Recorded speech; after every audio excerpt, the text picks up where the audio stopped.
Hello everyone and welcome back to another video from Webtech Tutorial. In this video, I'm going to show you how to log into your existing account on Microsoft Authenticator application.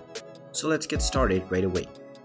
First of all, open up the Microsoft Authenticator app on your device, and once it is opened up, you will need to tap on the Accept and the Continue button, and you will see the Sign In with Microsoft button.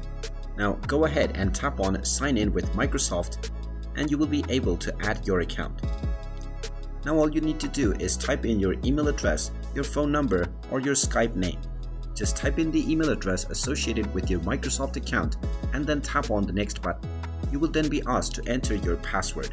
You can type in your password and tap on the sign in button, or you can also tap on email code, and this will send an email address with a verification code on your email address that you used to sign in to your account. Just check your inbox and you will find your single-use verification code. Just enter the code that you see within your inbox and tap on the sign in button, and now you will be logged into your Microsoft Authenticator application with your Microsoft account. Just wait for a while until the sign-in process is completed, and now you will be able to select your autofill service with the Microsoft Authenticator app. After doing this, tap on the Done button, and now you can set up the application lock settings. And there you have it.